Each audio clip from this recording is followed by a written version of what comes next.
YouTube. So we are here for a second episode of the indices and crypto weekly analysis and also commodities. So starting off with the gold pair at the moment, still in this 12-hour supply zone, which we are not obviously putting a trade on for. Further below, we have a 3-hour zone, one that we will be taking. As you can see, it's highlighted, and then there is a zone below that, but not one that we will take. It's a little bit messy.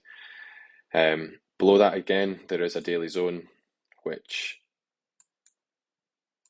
to me, I think gold is going to go on a big bull run, get past these highs that it's kind of struggled to get through for a long time now. You can see,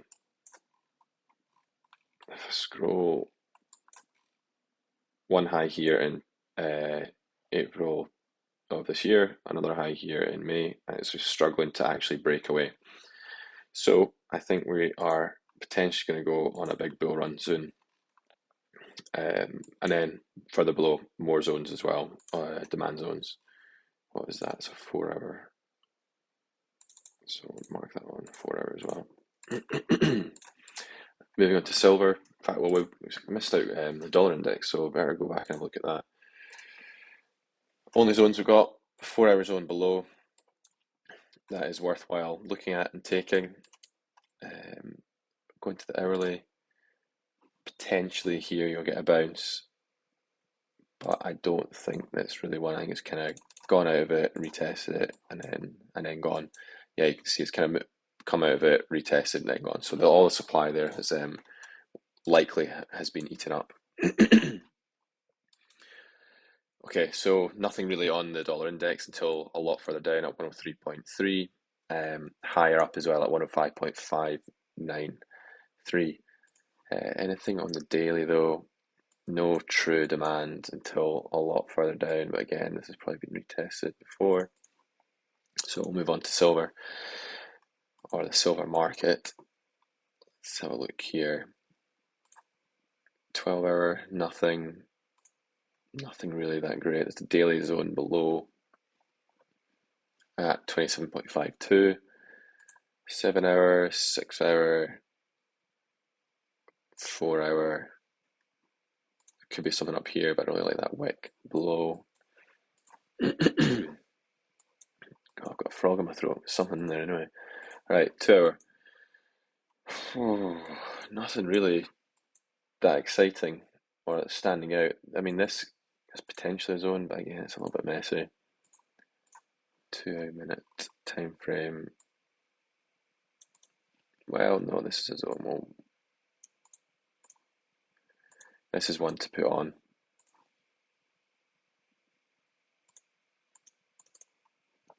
We might reach there this week, but again, I think silver market's probably going to go appreciating value as well, going a bit of a bull run, but definitely something that we'll have a look at. Platinum, so this hit take profit last week, 2.5R, just a small trade. Supply higher up, one we'll have a look at. Price bounce from this 1-hour supply, but not one we're taking because it didn't move away from our zone far enough. Got a bounce here from this demand as well, but not one we're taking. So yeah, we're kind of stuck in between two zones here at the moment. Gotta wait till one breaks. So moving on to the next market. Palladium. There is a 1-hour zone higher up here. Not the best zone, not one we're going to be putting on. But the 4-hour zone below is definitely a trade that we'll put on. That's a good looking zone. Brent, crude oil, not looking at this market. There's been nothing, no movement really worth mentioning anyway. Gas market, nothing really either.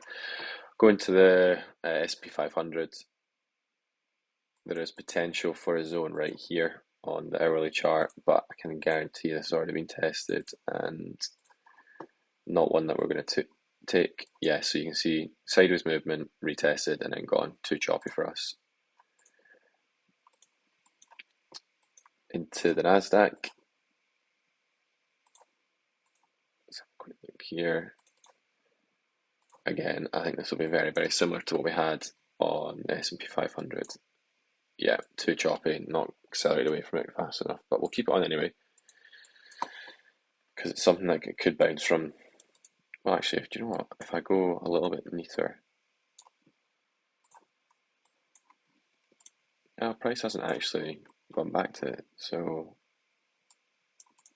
look at the 5 minute time frame. Actually, yeah, let's have a look at that one. Put that one on later. Could see price dive in the New York session today, and then bounce from there. US 30,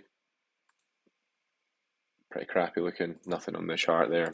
The Russell, nothing here until further down. 2054.52.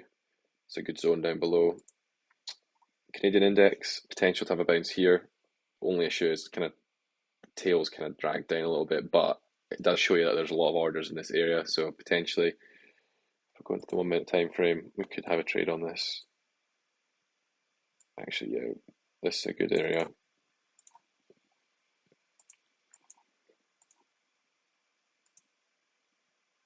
We will need to put a trade on here. Hourly zone into the DAX. DAX has been pretty rubbish recently. I mean, apart from this one, which we didn't take, which is a bit annoying, but it had already been tested in this zone. Bouncing from this zone here at the moment, but again, it wasn't one that we had on the chart. You can see why. None of the orders are actually still there, so we'll take that off. Into the Bund, bouncing from this 12-hour zone, likely to, well, could go through it, could go down below. But there is there is demand lower down here on the 2-hour. Going to the hourly, the 1 minute time frame. Oh yeah, this is actually really nice. I would expect price to go through this supply, this 12-hour supply. This is a trade that needs to be put on. Mark that there as well. DAX, FTSE. This hourly zone, yeah, we can't put that on, was created this morning. Yeah, just not good enough, not tidy enough, and didn't bounce far enough from. Didn't bounce far enough. Okay, the trade for us on the FTSE is 8108.2 for a buy. I think price will go. It's tried, and then it keeps bouncing from it. So you never know. We could get a kind of this sort of movement if I can get the right. I don't know why I can never find it. So this could kind of get this movement slowly grinding into it, and then take lows, and then rock it. But we'll see. We're not in the market of predicting. We're kind of looking for orders. Okay, so the Nikkei bouncing from this daily demand zone. Nothing really else to talk about apart from this 3-hour zone below, but again, it's already been tested. So yeah, we're kind of looking to bounce from this daily. We're actually in this trade. So at all-time highs, kind of wanting price to make a new leg higher. So I don't actually have a take profit on this at the moment, but kind of want price to go like this and then maybe get up to 45,000 and then take profit then. That's if we get a full bounce. Could just go all the way through the demand zone. Okay, so the Aussie index,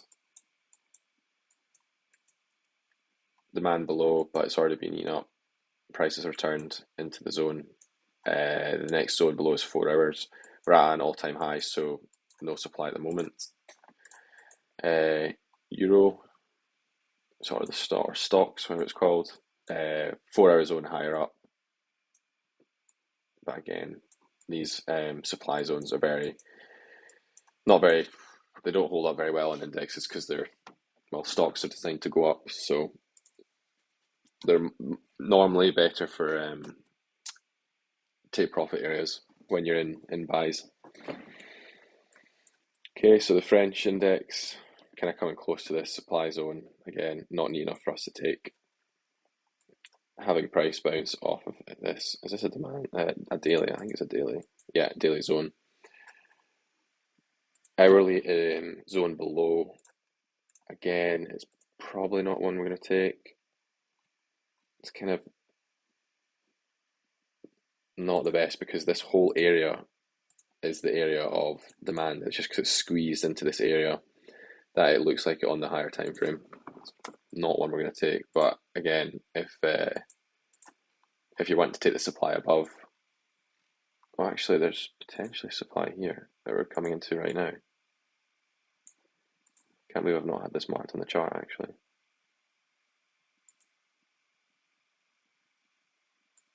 Yeah, so this is some supply. Move into the lower time frame. It's only just come back and retested it. So this is a potential, not one I'm going to take. But yeah, this could bounce down to here and then bounce up and then all the way through. It could do a whole host of different things. As you can see, I don't predict the markets. I have no idea where it's going to go. I just have targets, areas where I think there are potentially orders left from bigger institutions and trying to find them and essentially buy and sell from them. 4 hour zone below here in Italy, the Italian index, 33,978. Again, that's been tested. Maybe one we'll take, we'll see. Maybe a half risk. There is supply above, but again, that's not stuff we're taking because it has definitely retested and gone into the zones. So yeah, getting a small bounce from there, but not something that we're taking. Swiss index, nothing on here either at the moment to be looking at, unless this is some 2 hour demand. Yeah, again, you can see it's already retested it. So not for us to look at either. And to the Spanish index, it's a 4 hour supply that we're getting a bounce from. There is demand below and good demand, so that's demand we're going to take at 11,011.4. To the Dutch index, nothing really here. Hong Kong, we are kind of bouncing from here, bouncing from the supply again. There is some supply, new supply formed further up, but I think that's already been tested. 1 minute. As you can see, this is pretty relentless and boring stuff because trading isn't actually very enjoyable. It's just following a process and making sure you do the same things over and over again that you know work. So this has already been tested again, so not one that we're going to take. This reason I've not got this on, I know it's going to yellow box, but I don't actually have this trade on, is because this supply is so close above, so there's not really any risk reward that we can take from that. Singapore index, again, nothing here. Norwegian, I don't even look at these anymore. Too sporadic. And this is the commercial real estate, I think. Or is it just real estate? US real estate. And that's it for the indexes and the commodities. Moving to the crypto market. Bitcoin's had a nice bounce, didn't quite make it to our demand zone. This was from when the attempt of assassination on Trump, so that has appreciated in value quite significantly. There's supply above, but it's not amazing. What I would like to see happen is for price to go like this and then go, because I want to get into the trade. I don't have the only buy point I've got is down here, so I don't want to be buying anywhere else. Okay, into Ethereum. Nothing on this chart at the moment that we can look at that's going to be of interest to us. One thing that's annoying, I was in Cardano and then I took the trade off because we kind of pierced through our weekly demand, and the price has obviously just rallied uh, uh, to new highs for Cardano. But hey ho, can't win them all. And that wraps up our indices and crypto and commodities weekly analysis. Like, comment, subscribe. We'll continue to do these episodes every single week. Might do it twice a week. And also, give me your thoughts on doing a simulator Saturday. We'll do a London session on the simulator, and we'll go through a couple of the pairs that I look at, and we'll have a running tally of the score or the returns on that simulator. So yeah, like, comment, subscribe, and I'll catch you later.